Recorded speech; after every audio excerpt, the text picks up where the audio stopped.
now cannot have some kind of level of justice in this particular matter. Um, it's bad enough that, he got dismembered and everything, but now the fact that there's no way that he may potentially even recover anything, that's really, really sad, in and of itself that that happened. Now, I want to talk about something else. And I was following this a little bit, and I didn't kind of get with what was going on. Um, but this has to be uh, a parent's greatest nightmare. I'm okay.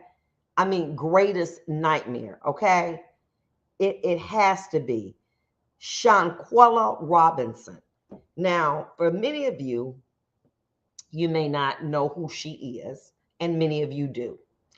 Shanquella Robinson was a young woman that went to Cabo, and she was with her in Mexico. She was with family, and she was with some friends. Basically, they said she died of alcohol poisoning, and that was it. The mom said she talked to her, didn't talk to her again. They said the friends came back, she didn't. So the government was like, well, it ain't nothing that we can do in Cabo. Then the United States government said, well, it ain't nothing we can do till people, Black people, start saying, what in the hell is this?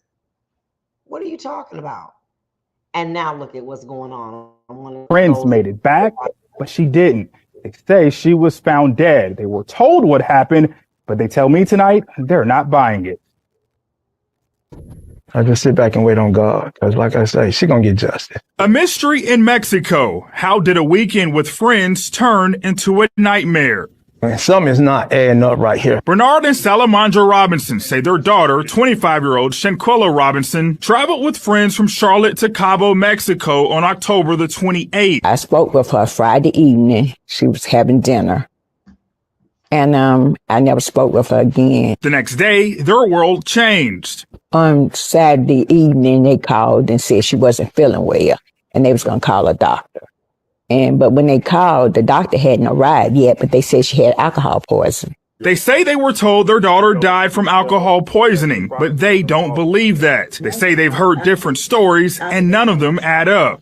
We received the autopsy report on Thursday, and it said that her neck had been broke, and she had a spinal cord was cracked.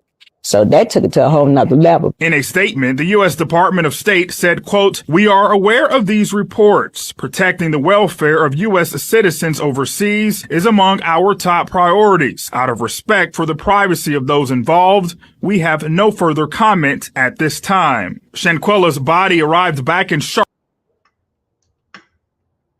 Wow. Now,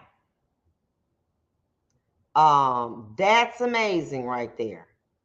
But basically, I was trying to put the radio for those individuals who are watching by social media. So basically, this is a situation where these young people go over to another country and they partying. There's video that they were able to secure that shows that there was a fight, that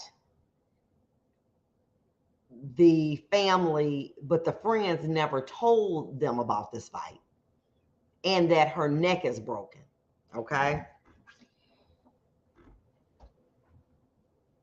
This is going to be Erica Washington saying, praying for her family and loved ones.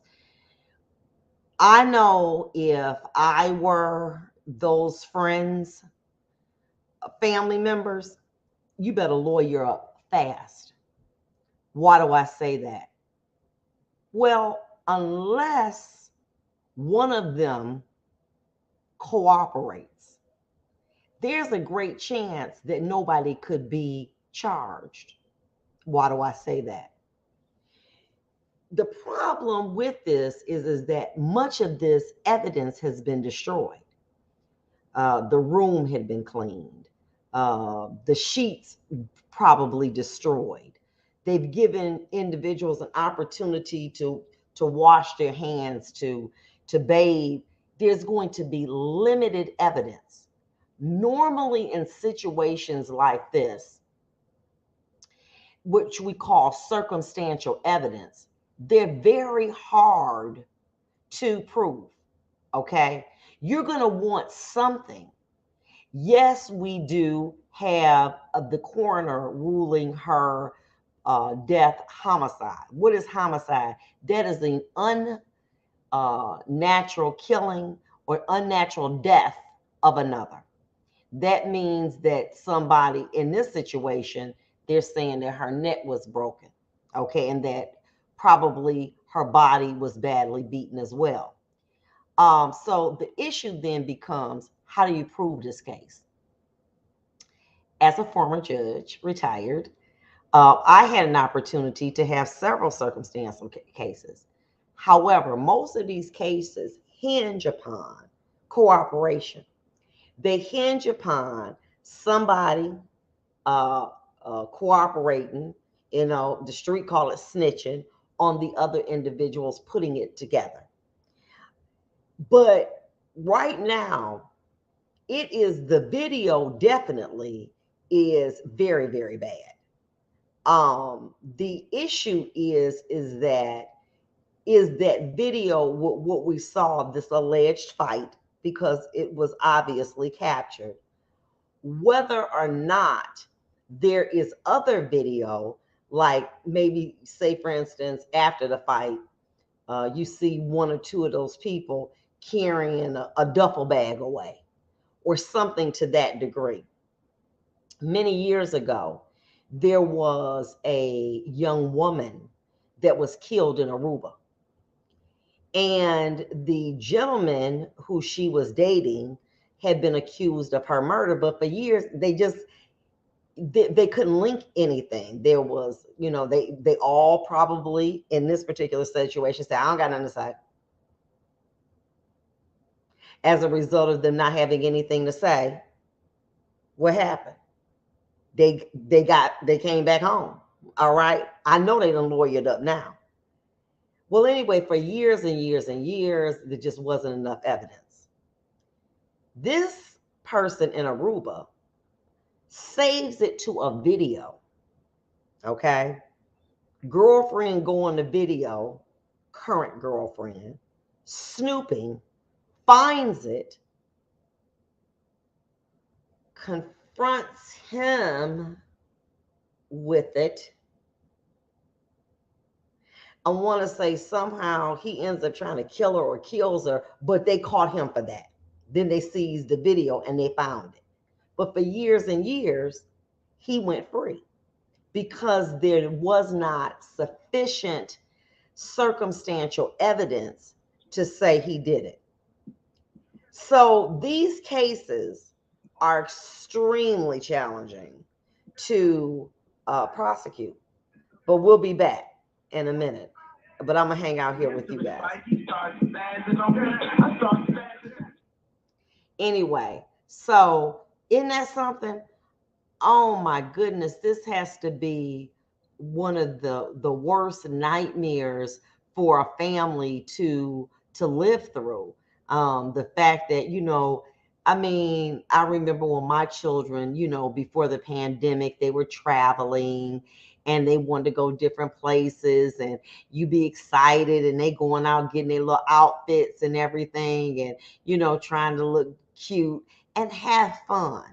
And it was an exciting time because, for many of us, that time, has gone, is past, for us now.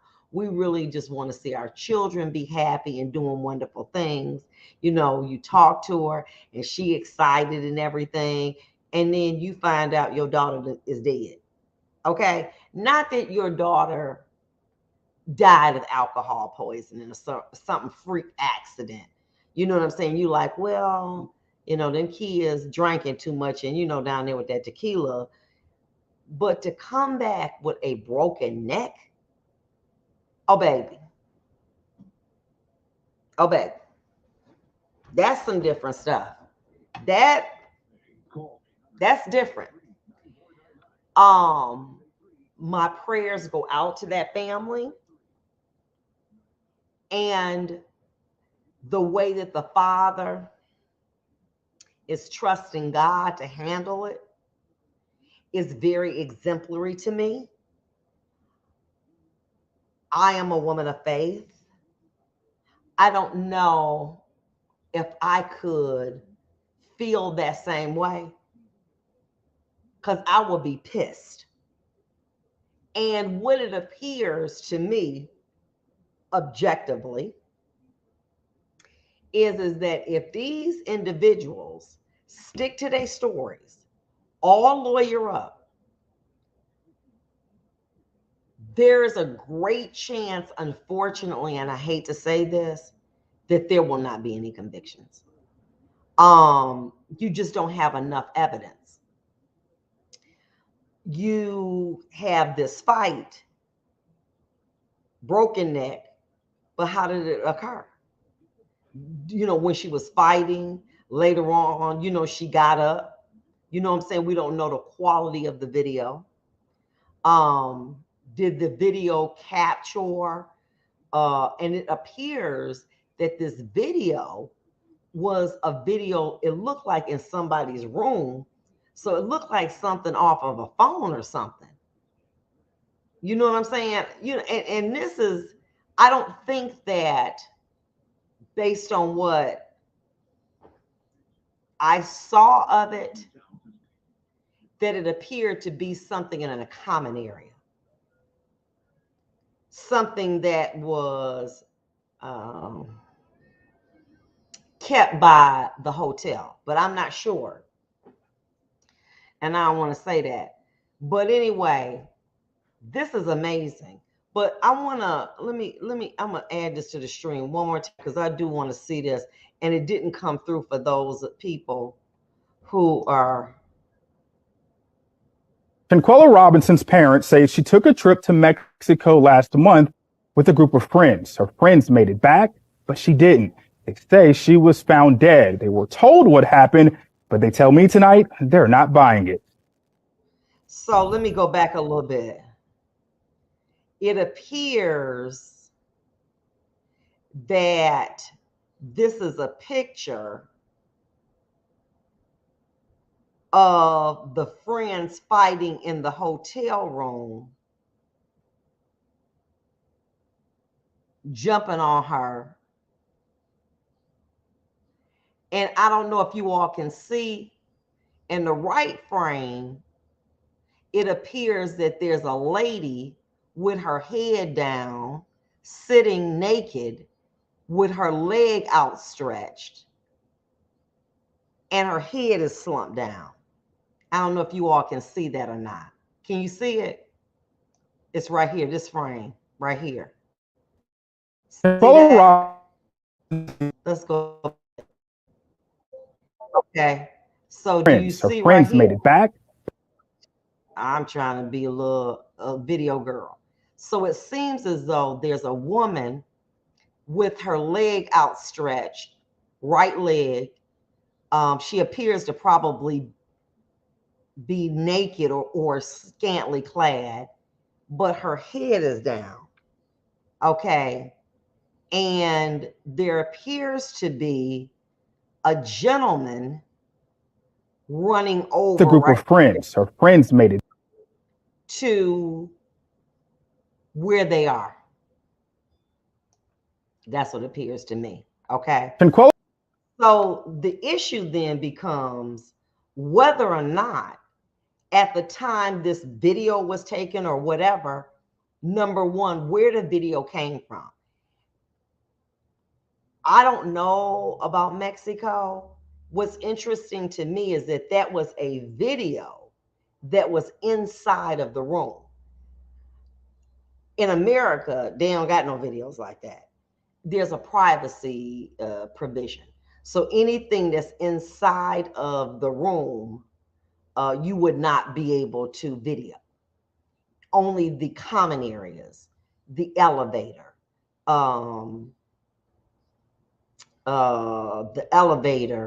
the front lobby, walking out from the room like that. Erica Washington says, those are not friends. Got to be careful. You keep close to your friends. Don't do that. Argue, yes. Hands on fight, heck no. Let me say this to you. Allegedly, the gentleman that I had identified on this video, I'm going to add it one more time. A trip to Mexico last month with here. That gentleman, it appears there's a gentleman that's rushing. And if you see it, the young lady on the left is sitting there and her head is down. Okay. And then and the other one is like a girl with some pink shorts, but it really seems like her head is slumped down at that point, farther than it was previously. Okay. Now, my question is, if that gentleman allegedly is supposed to. Conquella Robinson's parents say she took a trip to Mexico last month with a group of friends. Her friends made it back, but she didn't. They say she was found dead. They were told what happened, but they tell me tonight they're not buying it. Then it seems to me somebody know what happened. Katie Reed says she could be drugged. We don't know. But what we do know is that they were given statements, and allegedly based upon the statements, they said that, she suffered some alcohol poisoning. They did not talk about the fight, but the fact that she was slumped over like that, was she drugged or was she dead? We don't know. And that is probably why those individuals that were involved all lawyered up. But that's very tragic. And I hope that this is an example, unfortunately, to a lot of our young people. Stop trying to get in where you fit in. And older ones too. Y'all out here associating with people who don't like you. And for some reason, low self-esteem, you want to be included in a group of people who don't want to be bothered with you.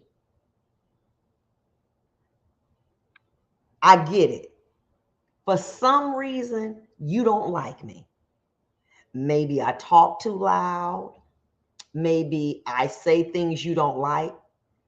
But whatever it is, I accept it. And I'm no longer going to put myself in situations where I am tolerated and not appreciated.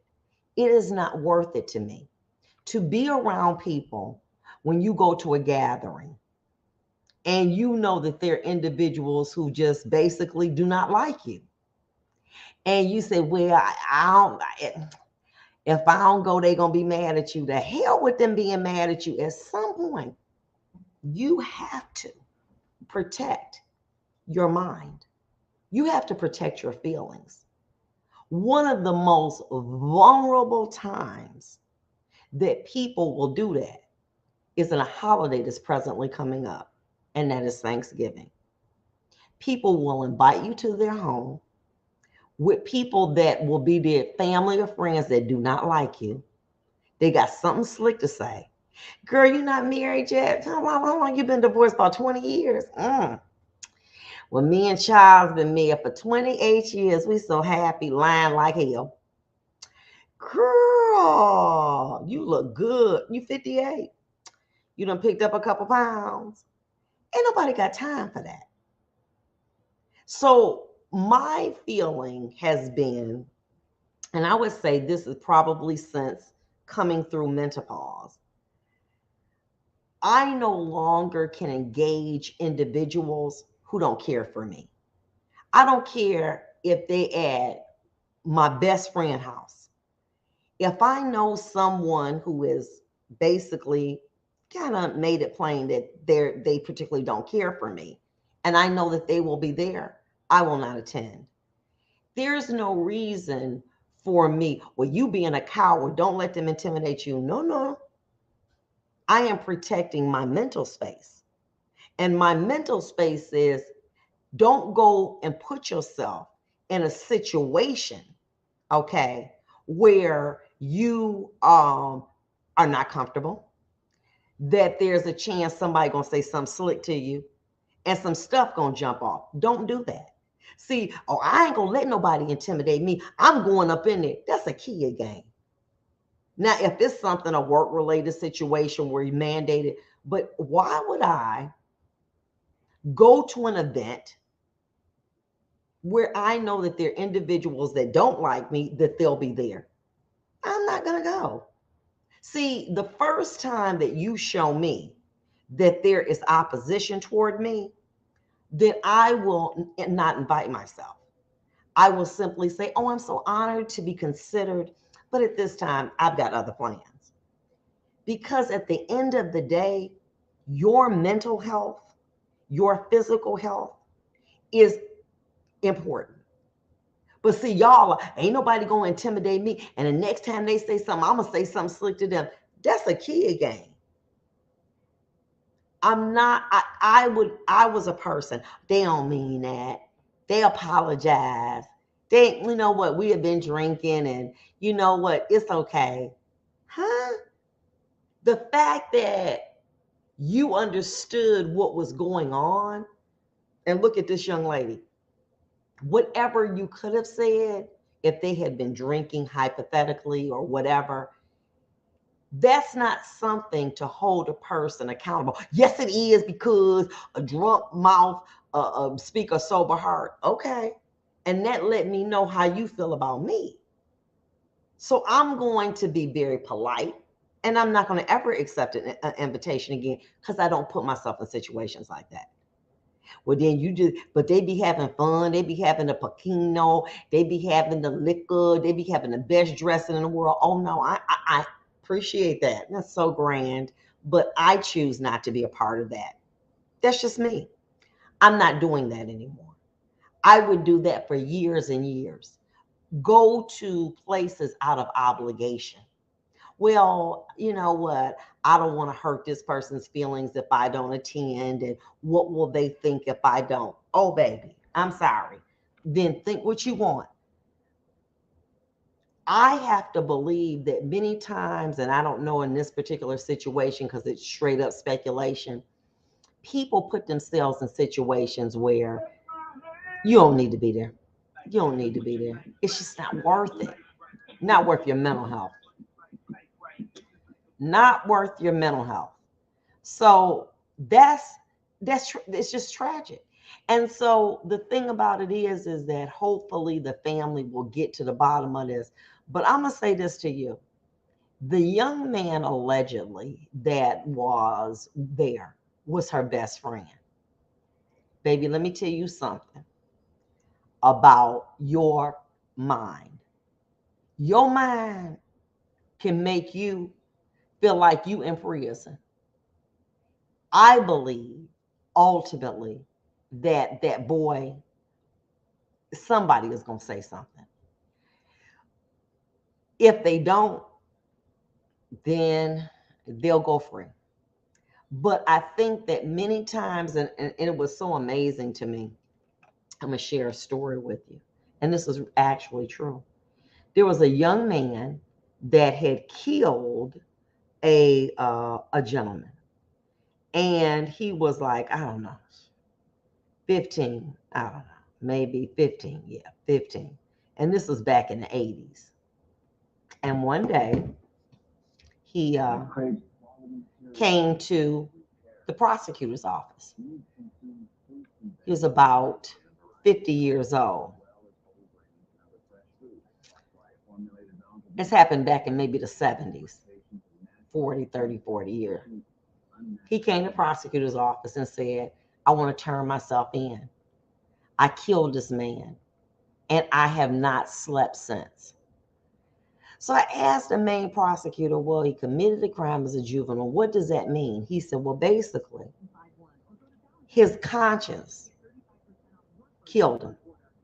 His conscience made him do that. He said that for years he could not sleep. He just couldn't. And I was like, wow, that is so amazing that this man voluntarily went to the prosecutor's office and said, hey, I'm here. I can't do this. Now, Katie Reed said they're going to tell on each other for a deal. If they all remain silent, they can't charge him. There's not enough evidence, in my opinion, based on what I've read, to show that they could potentially charge them. If they bring them in, Katie, and the lawyer says, my client doesn't want to make a statement, all they can do is hold you 72 hours. After 72 hours under the law, they have to let you go. The issue is they got to all be quiet.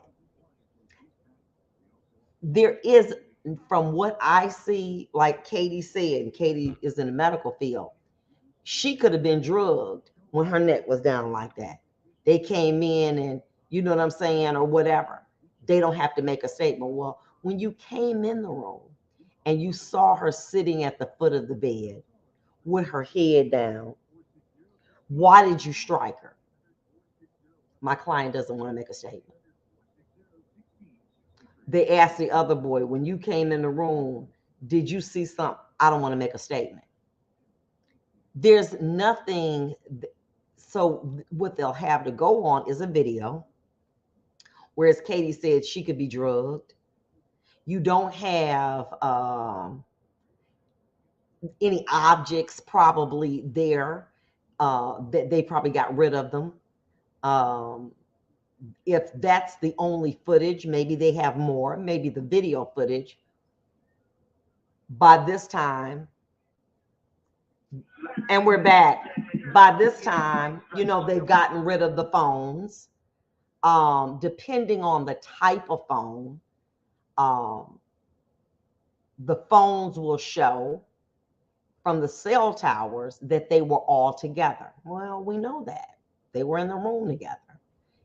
A cell tower shows, if, say for instance, let me give you a prime example. If I have a dinner party and I have people here, the cell tower will show that it pinged off of Southfield and 9 Mile, but it will not say what the particular address is. It just shows a mile radius of where you are. So we know that. Can they get the text messages? Well, the law goes like this. Many times when you have a private account, like God forbid, I got Sprint, which is, oh my God, the worst phone carrier, okay? And that's because they let other towers on, other businesses on their towers on the weekends. Sprint, AT&T, and some of the other, because there's a private contract, they don't keep those text messages.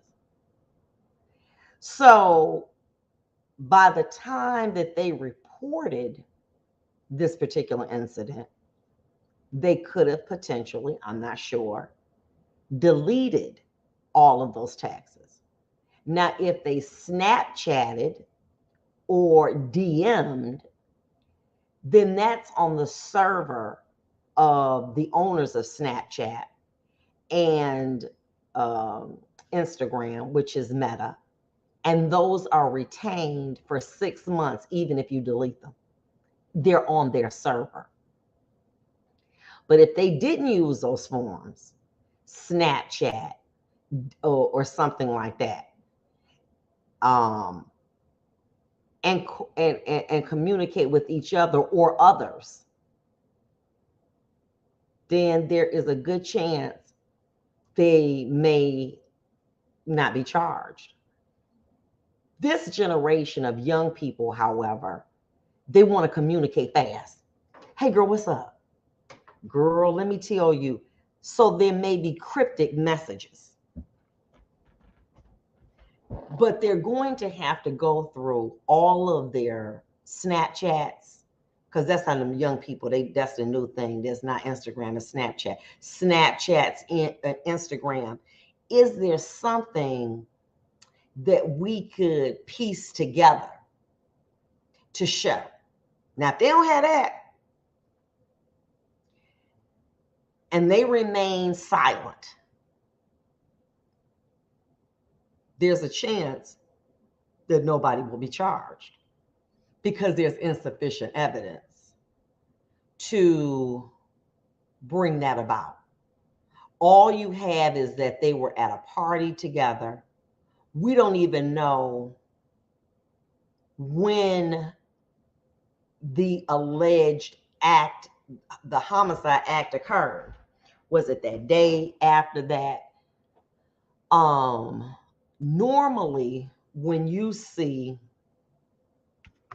what's wrong with this?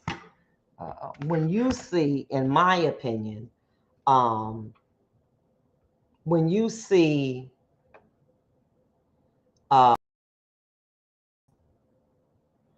don't know what's going on. But anyway, normally when you see situations like this, you normally have people who are aiding in some type of, they done made a statement, or just basically they just can't take it. You know what I'm saying? Their conscience got to them.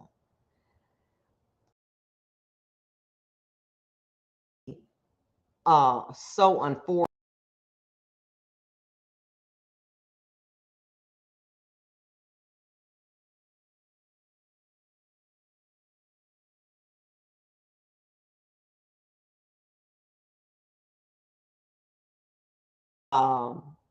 Was her friend.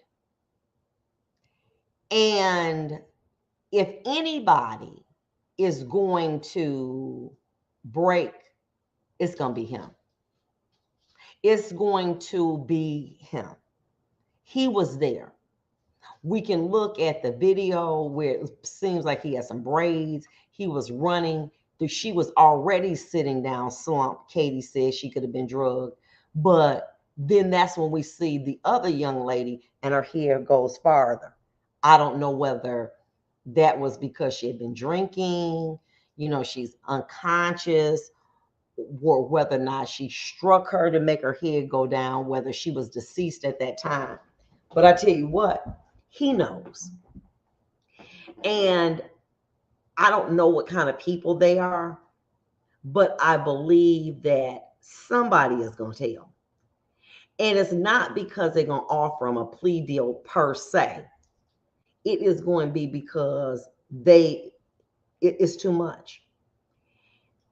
Even if, this is the challenge. If one of us tell, we all go in prison for something, whether it's murder, manslaughter, accessory after the fact. But if we stay quiet, ain't none of us gonna get charged. And this was just a tragic situation, and let's keep moving. So what you want to do? That's the conversation that the lawyers are having with them. Now, if one of y'all start talking and they want to even say, and normally in them situations, you know what I'm saying, they could give somebody immunity, but they could also potentially face being charged.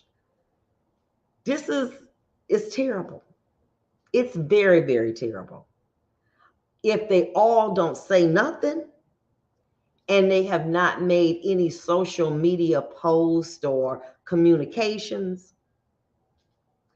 they could not be charged. But knowing young people, they got on Snapchat DMing, thinking that the DM, direct messaging, once deleted, is gone. It stays on a server.